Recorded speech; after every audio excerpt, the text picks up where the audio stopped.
Hello friends, hope सब बढ़िया होंगे।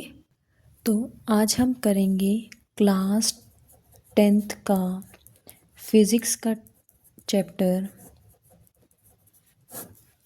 Work energy and power. इस वीडियो में हम सिर्फ और सिर्फ वर्क के बारे में स्टडी करेंगे। वर्क, हम कहते हैं कि हम पढ़ रहे हैं, वो वर्क है। हम चल रहे हैं, वो वर्क है। कुली ने कुछ सामान उठाया, वो वर्क है। अब जो हमारी फिज़िक्स है उसमें हम वर्क किसको कहते हैं?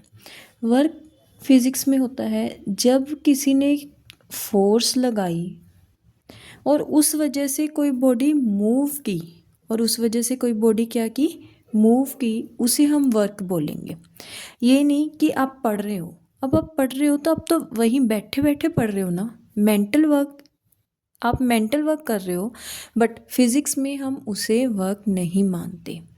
तो फिज़िक्स में वर्क किसको बोलते हैं कि जब हमने किसी चीज़ पे फोर्स लगाई और उसने अपनी पोजीशन चेंज की, उसे हम क्या बोलते हैं? Work done.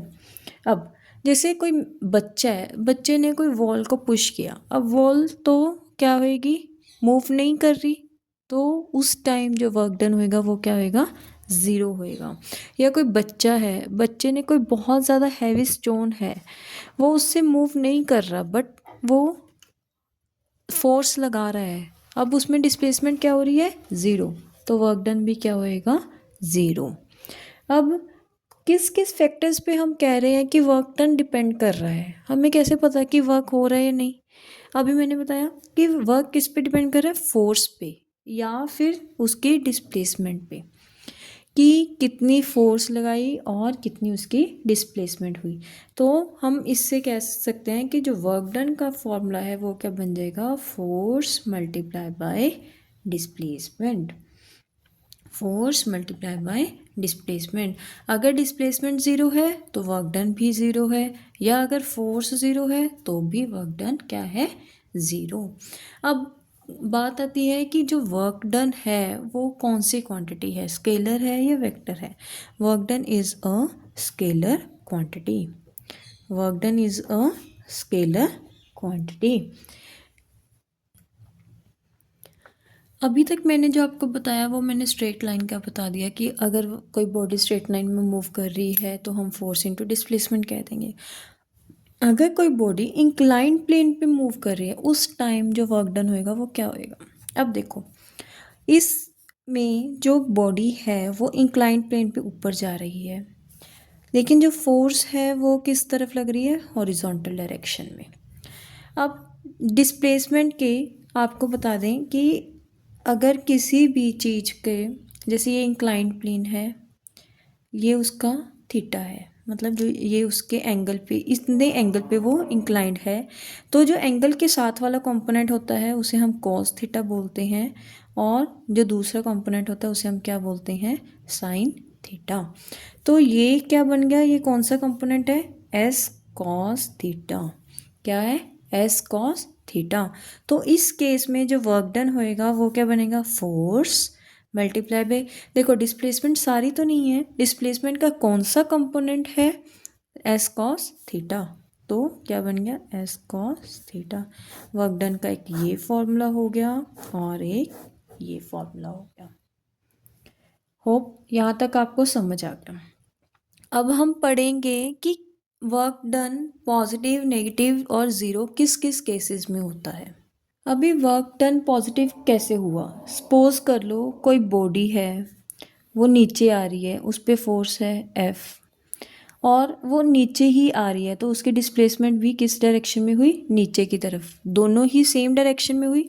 अभी हमने फॉर्मूला किया था W is equal to F into S cos theta. इस केस में अब देखो F और S के बीच में एंगल कितना है? 0 डिग्री। एंगल कितना है? 0 डिग्री। तो कॉस 0 की वैल्यू कितनी होती है? 1। कॉस 0 की वैल्यू कितनी होती है? 1। तो इस केस में वर्क डन कितना आ गया? F into S. कितना आ गया? F into S.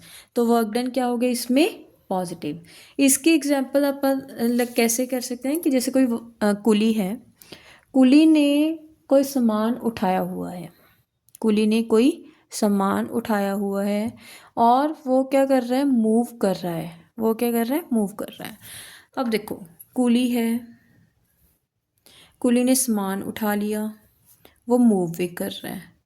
अब दोनों क्या है, लग रही है ना इसमें दोनों में फोर्स और डिस्प्लेसमेंट दोनों हो रही हैं, तो इस केस में जो वर्क डन होएगा वो क्या होएगा, क्या होएगा, वर्क डन। तो इस केस में वर्क डन mgh, यानी कि वर्क डन क्या होएगा इसमें, पॉजिटिव। अब हम करेंगे कि वर्क डन ज़ीरो किस किस केस में होएगा, वर्क डन ज़ीरो किस केस में होएगा, किस कंडीशन में। अभी मैं पहले हमने किया कि या तो डिस्प्लेसमेंट ज़ीरो है, या फोर्स ज़ीरो है, या फिर जो एंगल है फोर्स और डिस्प्लेसमेंट के बीच में जो एंगल है अगर वो 90 डिग्री है तो भी वर्क डन क्या हो जाएगा, ज़ीरो। क्यों, क्योंकि cos 90 इज़ ज़ीरो, तो वर्क डन की वैल्यू क्या आ जाएगी, ज़ीरो।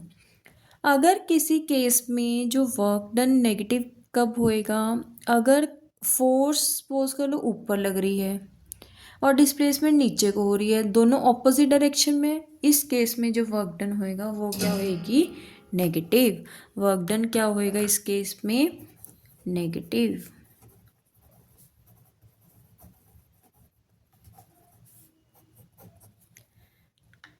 अब नेक्स्ट है कि अगर फोर्स ऑफ ग्रेविटी है, अगर क्या है, हम कोई फोर्स नहीं लगा रहे अपनी तरफ से, बट ग्रेविटी तो कोई फोर्स लगाती है हर टाइम, ग्रेविटेशनल फोर्स होती है, हमने 9th में चैप्टर पढ़ा।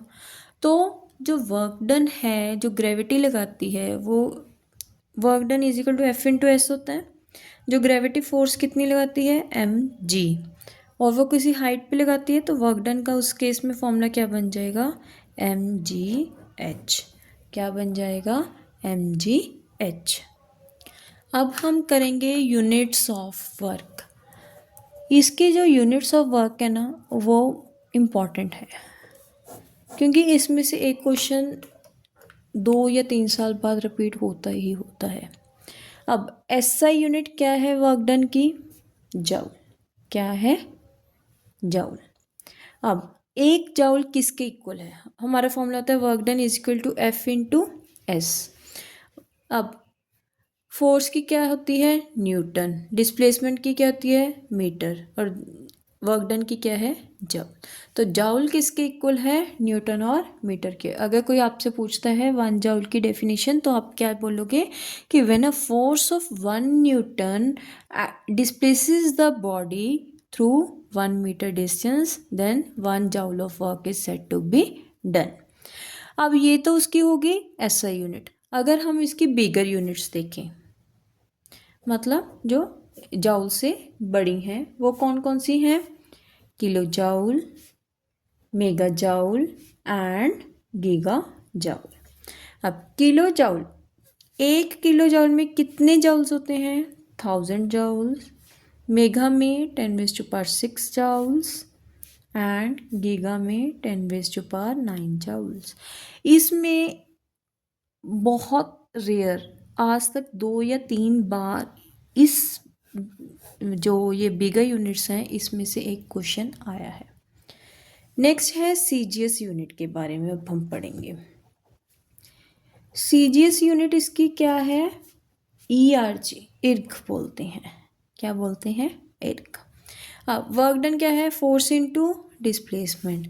तो 1 इर्ग इज इक्वल टू फोर्स की जो सीजीएस यूनिट है वो क्या होती है, डाइन, और डिस्प्लेसमेंट की सेंटीमीटर। तो हम 1 एक किसके इक्वल है, जब फोर्स 1 डाइन हो और डिस्प्लेसमेंट 1 सेंटीमीटर हो। अब हम जो इम्पॉर्टेंट क्वेश्चन है जो रिपीट होता है क्वेश्चन वो क्या है, relation between SI unit and CGS unit of work. दोनों की जो एसआई यूनिट है और सीजीएस यूनिट है वर्क की, उनमें रिलेशन क्या है। अब एसआई यूनिट क्या है, 1 जूल, और CGS क्या है 1 ERJ। अब इन दोनों में हम वो करेंगे रिलेशन फाइंड आउट। 1 जॉल किसके इक्वल था 1 न्यूटन इंटू 1 मीटर। अब 1 न्यूटन में कितने डाइन्स होते हैं 10⁵ डाइन, और मीटर में कितने सेंटीमीटर होते हैं 100 सेंटीमीटर। तो अगर हम इनको मल्टीप्लाई करेंगे 10⁷ डाइन सेंटीमीटर आ जाएगा। डाइन सेंटीमीटर किसके इक्वल था 1 गति के, तो 1 joule is equal to 10⁷ erg. इसके साथ जो हमारा वर्क वाला टॉपिक है वो ख़त्म। होप आप सबको वर्क समझ आया। अगर किसी को कोई डाउट है तो आप कमेंट सेक्शन में कमेंट कर दें, मैं आपके डाउट्स क्लियर कर दूँगी। Please like, subscribe and share my YouTube.